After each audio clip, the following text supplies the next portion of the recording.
Handicapper Steve here, handicapping the racing from Belmont Park here on Friday. It is May the 25th, 2018. Gonna look at the third race from Belmont, but before I get on to that, remember to please follow me on Twitter at Horse Racing Kid 5 for more selections for race courses around the world. Today's third race from Belmont, it's a great race. The early pick 3 from Belmont, I love a lot. To the point of I'm actually thinking about going to Belmont tomorrow if I have some extra time, and I'm hoping so. Maybe I'll be there for the early double tomorrow. But today's third race from Belmont, the last leg of the early, pick 3, not the double, but the early pick 3 from Belmont, the last leg, the third race. It's allowed top show claimer, purse $85,000. This race is for 3-year-olds and upwards. Never won 10,000 three times, and the main claiming starter, a Staple Lounge race, which never won 4 races, or which never won a race since July the 20th of 2017. There's also an optional 80 claiming price here, and just looking over all of them, none of them are in for the 80 tag, so it's just a basic allowance race here. Field of 7 horses, 7 very talented horses, going the distance of ground of 2,000 meters or 1.25 miles on the inner turf course here at Belmont. 2,000 meters, 1.25 miles. My top selection here, I like the number 2 horse here. Hopefully I say this right. Pardon me, I can't speak English for some fucking reason. The 2 horse Kurlov. Hopefully I said that right. I'm going to go 2-6-3-1 in the superfecta. 2-6-3-1 super. My top selection here, the 2 horse Kurlov. 2-1. I rather tease juniors on this 5-year-old horse by looking at Lucky. This horse's most recent outing came 3 weeks ago now at Churchill. 1.1 miles on yielding ground in the Grade 1 Turf Classic. This horse finished 8th by 12.25 lengths. Was with the leaders early on, then just hit the wall. Was on the wrong part of the race course also that day.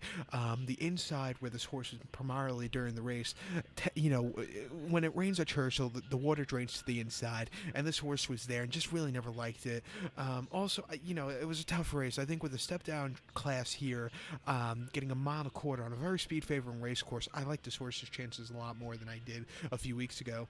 Before that, this horse ran the 10th of February at Gulfstream, 1.8 miles on very firm ground in the Grade 1 Gulfstream Park turf. This horse finished second by a neck. He stalked that day a little bit wide, but had a great turn of foot at the end. He just missed, but he ran a very respectable race off the layoff. And then at Aqueduct on the sloppy going, 1.8 miles in the Queens County. Horse finished third by neck. It was an all-out finish. He just missed, but again, he ran a great race.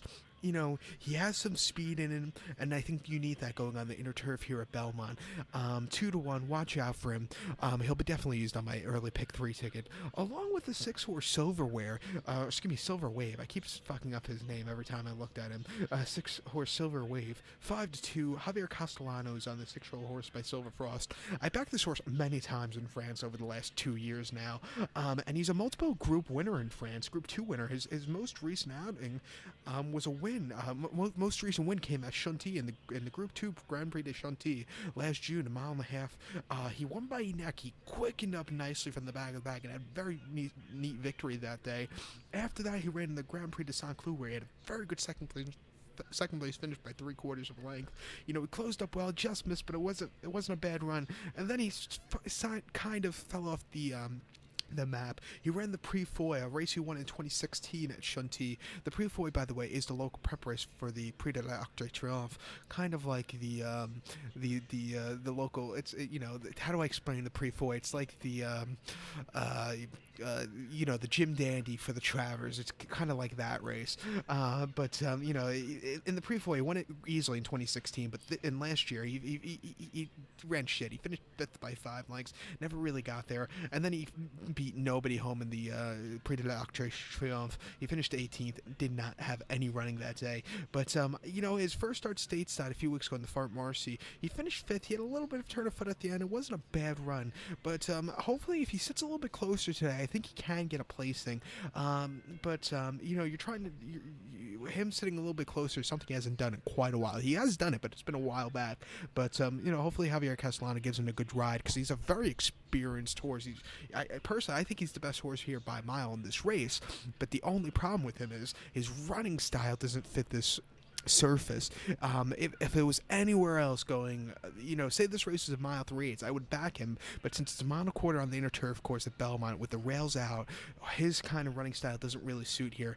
Like I said, anywhere else he would be my top selection. But here, with the rails out, you want a little bit of speed of your horse. But he's a horse definitely that's good enough to get second. Say there's a pace meltdown, I think you get a piece fit. As emergency, I would use him on a pick 4 also, or pick 3. So to recap my bets for the third from Belmont, gonna go with the 2 horse. I'm gonna go 2-6-3-1 in the superfecta. So good luck to all, and please follow me on Twitter at HorseRacingKid5. Good luck, everybody.